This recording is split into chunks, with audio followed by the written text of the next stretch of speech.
الو پیرکه یاره دماغ مې داسې راوټ دی ته ماښام له یوه پارټۍ جوړه که د نجونو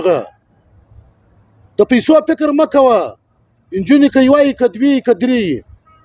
پارټۍ به ماښام له راله جوړه اوف ساعت مې نه تېرېږي دغه هم ډېر یم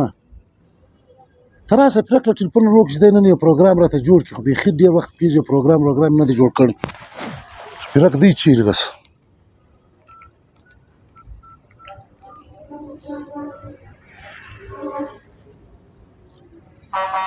السلام علیکم پیرکه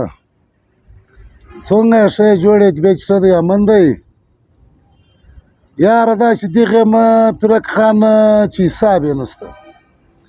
ته یې ماښام له یې پروګرام جوړ کړه یاره چې یو ښه رنګین پروګرام یې چې څه خوند پر واخلو و یاره پروګرام جوړ کړه بس بیا حال راکړه زه ستا د حال په انتظار یم صحیح ده ټیک ده صحیح ده بس زه ستا د ټلیفون په انتظار یم زه ځان برابرومه داسې مړی بیا څه وایي بیا د عثمان ټلیفون روان دی یاره اورم عثمان څنګه یې جوړ وعلیکم السلام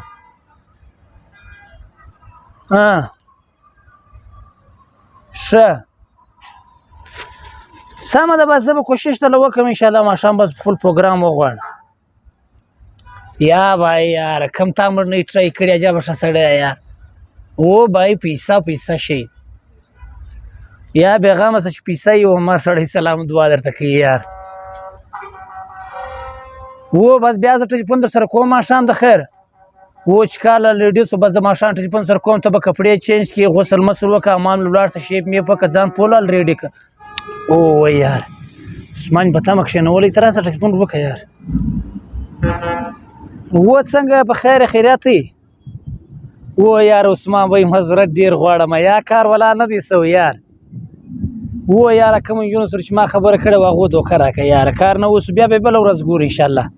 ای څه وایه یار څنګه دوکه یې درکړله یاره موږ دومره طبیعت برابر و دومره موړ برابر و ګرده موړ دې را خراب کړي یار موږ ولا ګرده ورځ په تیاري کې ناست موږ ولدی ماښام ټلیفون راکوي نو به ولاړ شوق به وکړو یار ازاد ټیک ده نو څه وکړم نو صحیح ده ټیک ده بیا به بله ورځ ګورو صحیح ده ټیک ده صحیح ده وایي زموږ نوکراني خو هم ډېره ینګ نجلۍ ده څو ښایست خدای ورکړی دی تو دا راوبولم دې که نن دا کار وایستې دلته راسه خانه څه وایې ته دلته راسه کښېنه ته په کور کې څو انسانان یاست خانه موږ په کور کې یوه مور ده یو مې غلا پر سر ولاړ دی زه چې تا ته 500 روپۍ درکړمه یو کار به وکړې خانه ستا په خبره زه نه سوم پوه ما خبره دا ته را ده زه به 500 روپۍ درکړمه نن د شپې د ما سره پاته سه یا خانه ستا د غلط حرکتونه ما ته خوند نه راکوي زه چې یم هغه نجونې نه د نجونو څه نه یم زه 15 وخته لمونځ پر پایبندي باندې کوم زما سره غلا پر سره دی زه په زور هم دا شپه په تا کوی سم زه چې اوس تا ټینګه کړم ته به څه وکړې زه به نارې کړم که مې چا پر یاد به اورېدی د خلک به راوغواړم یو څوک هم نه ده راځي چې دله راسي موږ خانان خلک یې موږ سرمایداره خلک یې زموږ غمني ته غریبه ښځه یې ستا هغه څوک مني نن سبا په دا اوس دور کې د سرمایدارو هغه چلېږي د غریبانانو هغه نه چلېږي نو زه به پر الله باندې وژاړم الله خو پر سر ستا الله به زما د عزت پرده راخوندي کړي دا اوس لاس در واچومه تا به د ما څه څوک خلاصه کړي